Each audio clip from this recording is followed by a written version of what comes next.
Guys happy new year. आज हम लोग देखने जा रहे हैं पहेली, कुछ ऐसी पहेली जो हम लोग सुलझा पाए। नॉर्मल ही होगी लेकिन सुलझाएंगे तो। क्वालिटी भी 2000 पर मैंने कर दी, 4000 पर। आपको देखने में मज़ा ही आएगा और आप लोगों को कमेंट भी करके बताना है कि पहेली का आप जवाब दे पाए कि नहीं। सबसे बड़ी जेल में एक कैदी की मौत हो जाती है। मेहुल ये खबर सुनता है तो जेल में पहुंच जाता है। वो जेल में जाकर देखता है कि कैदी जमीन पर मरा पड़ा हुआ है और उसके हाथ में एक पिस्तौल है। मेहुल उस कैदी को ध्यान से देखता है और समझ जाता है एक सेकंड दोस्तों, पिस्तौल क्या होती है? पिस्टल होती है कि एक सुसाइड नहीं बल्कि मर्डर है। कैसे लॉजिकल आदमी, क्या आप सोच के बता सकते हैं मेहुल को ऐसा क्यों लगा? कैसे बताऊं? वहाँ पर गन लगी हुई है, गन की ये एक मर्डर है क्योंकि कैदी के दाएं हाथ में पिस्तौल है जबकि उसके सर पर बाएं तरफ में गोली लगी हुई है। इसका मतलब इसने इसका मर्डर करके पिस्तौल हाथ में पकड़ा दी और जेल में इसके हाथ में पिस्तौल कैसे है? एक पॉइंट मेरा कट। Very interesting. मेहुल जेल आप लोग बता दीजिएगा कि आप लोग ने बताया कि नहीं। पर उसे वहाँ कोई नहीं दिखाई देता। रात को ना कोई जेल के अंदर आया, ना कोई जेल से बाहर गया और ना कोई ये कैदी की तरफ आया। फिर इसे मारा किसने और खून कैसे हुआ? Very interesting. मेहुल गन के फिंगरप्रिंट ले लेता है और उसे डॉक्टर संजना के पास भेज देता है। तभी मेहुल को एक और कॉल आता है कि शहर की दूसरी जेल में भी कैदी की मौत हो गई है। मेहुल तुरंत वहाँ पहुँच जाता है। वहाँ जाकर देखता है कि कैदी को चाकू मारा गया है और वो कालकोठरी के अंदर पड़ा हुआ है। यहाँ इंटरेस्टिंग चीज ये है कि उस कैदी के साथ जेल में 2 कैदी और हैं। क्या आप डेड बॉडी को देख के बता सकते हैं ये एक मर्डर है या सुसाइड है? अच्छे से सोचिए लॉजिकल आदमी। मर्डर, ये पीठ पर नहीं मार सकते, मर्डर ही है दोस्तों। मेरा 1 पॉइंट हो चुका है। चाकू पीछे लगा हुआ है। अब कोई इंसान खुद को पीछे से चाकू नहीं मार सकता, मतलब ये एक मर्डर है। मेहुल चाकू के भी फिंगरप्रिंट्स ले लेता है और उसे डॉक्टर संजना के पास भेज देता है। मेहुल उसके साथी कैदी से पूछता है, तुम्हें इस मर्डर के बारे में क्या पता है? तो कैदी कहता है, सर रात को यहाँ चाकू नहीं था, पर सुबह हमारी आँख खुली तो ये मरा हुआ पड़ा था। सर हमने कुछ नहीं किया है। मेहुल वहाँ के सीसीटीवी फुटेजेस चेक करता है तो यहाँ भी सेम पहले की तरह ना कोई जेल में आया ना कोई जेल से गया। ये खून हो कैसे रहे हैं? ये केसेस तो बहुत कॉम्प्लिकेटेड से लग रहे हैं। मेहुल जेलर के पास जाता है और उसे पूछता है, क्या रात को जेल के अंदर कोई व्यक्ति आया था? तो जेलर कहता है, हमारे सामने तो कोई नहीं आया पर दरवाजे का ताला टूटा हुआ है, का मतलब कोई आया तो था। तभी मेहुल को डॉक्टर संजना का कॉल आता है और वो बताती है कि पहले मर्डर में पिस्तौल पे मिले फिंगरप्रिंट्स और दूसरे मर्डर में चाकू पे मिले फिंगरप्रिंट्स के निशान एकदम सेम है, एक ही है। ऐसा कैसे पॉसिबल है? एक ही खूनी 2 अलग अलग जेल में, वो जेल में गया कैसे और सीसीटीवी में आया क्यों नहीं? मेहुल दोनों कैदियों का पूरा बायोडाटा निकालता है तो उसे पता चलता है कि दोनों कैदियों ने अपनी वाइफ का मर्डर किया था और मर्डर केस में उम्र कैद की सजा काट रहे थे। तभी मेहुल को तीसरे जेल से कॉल आता है कि यहाँ भी एक मर्डर हो गया है और कैदी उम्र कैद की सजा काट रहा था। उसने अपने भाई का खून किया था। मेहुल चेक करता है तो शहर में बस एक जेल और बचा था। मेहुल अपनी तुरंत कार लेके उस जेल में पहुंच जाता है और जेलर से कहता है, आज रात आपकी जेल में एक मर्डर होने वाला है। अभी जेल में कितने कैदी है? तो जेलर बताता है कि टोटल 8 कैदी है और ये है वो 8 कैदी। मेहुल समझ जाता है कि खूनी का अगला शिकार कौन सा कैदी होगा। लॉजिकल आर्मी, क्या आप बता सकते हैं वो कौन होगा? सोचिए और मुझे आपका आंसर कमेंट करके बताएं।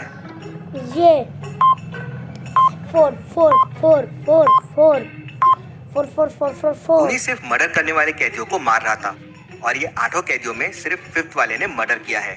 तो अगला निशाना जरूर यही होगा। मेहुल जेलर से कहता है, आप जेल के चारों तरफ कड़ी सुरक्षा कर दीजिए।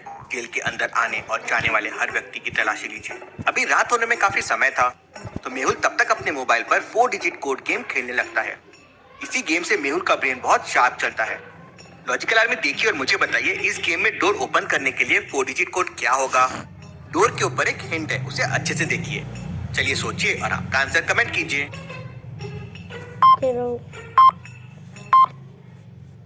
तो चीटिंग तो करनी पड़ेगी। रेड कलर की ये 3 चीजें हैं, ब्लू कलर का ये बैग और बॉल है और ग्रीन कलर का ये टॉय है। तो कोड हो जाएगा 232। ऐसे येलो कलर के ये 2 क्वेश्चंस हैं, रेड कलर की ये 3 चीजें हैं, ब्लू कलर का ये बैग और बॉल है और ग्रीन कलर का ये टॉय है। तो कोड हो जाएगा 232। ऐसे ही और इंटरेस्टिंग 4 डिजिट सॉल्व करने के लिए मैंने आपके लिए गेम बनाया है 4 डिजिट कोड, जिसमें आपको रूम्स में क्लूज ढूंढने हैं और 4 डिजिट कोड पता करना है। इस गेम में आपको 240 लेवल्स मिल जाएंगे। तो जल्दी से गेम को डाउनलोड कर लीजिए, लिंक डिस्क्रिप्शन में है। थोड़ी देर बाद रात हो जाती है और मेहुल बिल्कुल चौकन्ना हो जाता है। रात के करीब 12 बजे कुछ आवाजें आती है, जैसे किसी ने गेट खोला हो। कौन है वहाँ? पर मेहुल को वहाँ कुछ दिखाई नहीं देता। मेहुल तुरंत दौड़कर गेट के पास जाता है तो देखता है कि गार्ड बेहोश पड़ा हुआ है, मतलब कोई अंदर आ गया है। मुझे तुरंत उन कैदियों के पास जाना होगा। मेहुल तुरंत भागकर उस कमरे के पास पहुंच जाता है जहां उसने उम्र कैद की सजा काट रहे कैदी को छुपा कर रखा था। अब यहाँ 2 कमरे हैं। लॉजिकल आर्मी, क्या आप सोच के बता सकते हैं वो कौन सा कमरा होगा जहाँ पे वो उम्र कैद वाला कैदी है, ए या बी? सोचिए और मुझे आपका आंसर कमेंट करके बताएं। बी, बी, सीसीटीवी कैमरा लगा हुआ है, बी। वो कैदी दूसरे वाले कमरे में है, क्योंकि उसी कमरे में बाहर सीसीटीवी कैमरे लगे हुए हैं, जो जरूर मेहुल ने लगवाए होंगे, जिससे पता चल सके कि उसे कौन मारने आने वाला है। लोग यीशु पर हंसे क्योंकि उसने कहा था कि लड़की मरी नहीं है। सही या गलत? थोड़ी देर बाद वहाँ कोई अदृश्य चीज मेहुल के दोनों हाथ बांध देती है और उसके मुंह पर टेप लगा देती है और जेल का ताला तोड़ अंदर चले जाती है। मेहुल ये सब अपनी आंखों से देख रहा था।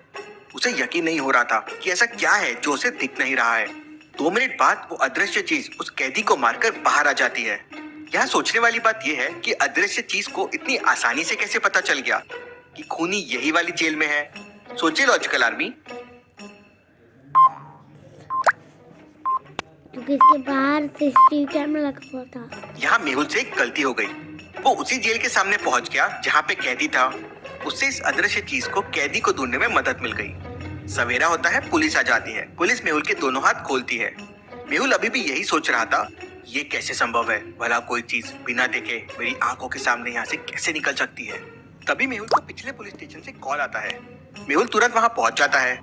पुलिस मेहुल को बताती है कि पिस्तौल और चाकू पे जो फिंगरप्रिंट्स मिले थे, वो आदमी पुलिस रिकॉर्ड में बहुत बड़ा मुजरिम है। उसका नाम है रॉकी। लेकिन ये रॉकी दिखाई क्यों नहीं दे रहा है? कौन सी शक्ति आ गई है इसके पास?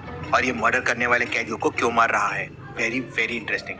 रिकॉर्ड के हिसाब से रॉकी यहीं रहता था। पुलिस मेहुल को रॉकी का एड्रेस दे देती है, जिसके हिसाब से रॉकी उस एड्रेस पे रहता था। मेहुल तुरंत रॉकी के घर पहुंच जाता है। देख के लगता है ये घर सालों से बंद है, लेकिन कोई घर में आता जाता है। क्यों लॉजिकल आर्मी? मेहुल को ऐसा क्यों लगा? क्योंकि उसका गेट गंदा नहीं है। उसकी घर के साइड में देखिए फुटस्टेप्स दिख रहे हैं। Oh no! आने और जाने दोनों के हैं। अब दरवाजा तो सामने है, मतलब वहाँ से कोई आता जाता है। मेहुल वहाँ जाके देखता है तो वहाँ एक खिड़की होती है, मतलब ये खिड़की से रॉकी घर के अंदर और बाहर जाता है। मेहुल घर के भीतर जाता है। घर में काफी साफ सफाई थी। वो आवाज लगाता है पर वहाँ कोई नहीं था। घर की चीजों को देखकर मेहुल समझ जाता है कि रॉकी यहीं है और दिखाई नहीं दे रहा है। कैसे लॉजिकल आदमी? मेहुल को ये कैसे समझ जाता है? क्या आप सोच सकते हैं? वहाँ पर चाय रखी हुई है। पागल, शांति से देखो, शांति से चाय रखी हुई है। चाय टेबल पर देखिए आधा कप चाय रखी हुई है और वो गर्म है। इसका मतलब रॉकी अभी यहाँ चाय पी रहा था और अभी दिखाई नहीं दे रहा है। मुझे पता है रॉकी, तुम यहीं हो, सामने आ जाओ। और अगले ही पल रॉकी मेहुल के सामने आ जाता है। भला ये कैसे संभव है? तुम किसी को दिखाई क्यों नहीं देते हो? सब संभव है। मैंने अपनी मेहनत से ये साइंटिफिक जैकेट बनाया है। इसे पहनते ही मुझे कोई नहीं देख सकता। तुमने उन तीनों कैदियों को क्यों मारा? वो तीनों हत्यारे थे और अदालत ने उन्हें उम्र कैद की सजा देकर जीने के लिए छोड़ दिया, इसलिए मैंने उन्हें मौत की सजा दे दी। 10 साल पहले कुछ लोगों ने मेरे घर में घुसकर मेरे दोस्त की हत्या कर दी थी। तब से मैं सब हत्यारों को मार रहा हूँ। मुझे कोई नहीं पकड़ सकता। ये कहकर रॉकी वहाँ से गायब हो जाता है। मेहुल तुरंत साइंटिस्ट भूल भुलैया से मिलने चला जाता है। साइंटिस्ट ने उस तक पहुँचने के लिए एक भूल भुलैया बना रखी थी। क्या आप बता सकते हैं एबीसी में से कौन सा रास्ता साइंटिस्ट तक जाता है? अच्छे से सोचिए लॉजिकल आर्मी और मुझे आपका आंसर कमेंट करके बताएं।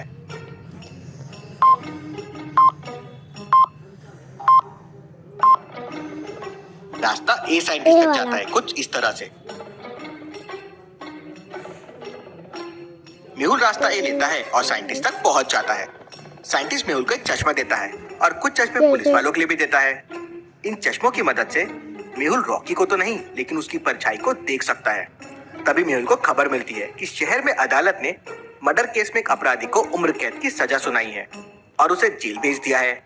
मेहुल तुरंत समझ जाता है कि आज रात रॉकी इसे मारने जरूर जेल में आएगा। मेहुल पूरी तैयारी के साथ जेल में पहुंच जाता है और चश्मा पहनकर रॉकी का इंतजार करने लगता है। रात के 12 बजते हैं और रॉकी वहां पे आ जाता है। इस बार मेहुल और पुलिस वालों को रॉकी की परछाई दिख जाती है।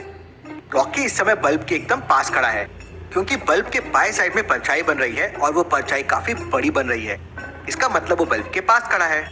इससे पहले कि रॉकी कुछ करता, मेहुल तुरंत अपना जाल उस पर फेंक देता है, जिसमें रॉकी फंस जाता है। पुलिस वालों की मदद से मेहुल रॉकी का जैकेट उतार लेता है और उसे पुलिस के हवाले कर देता है। Case solve, detective Mehul rocks. तो डैनी की डरावनी कहानी मेरे तो 1.2 है। कहानी का मजा आप लोग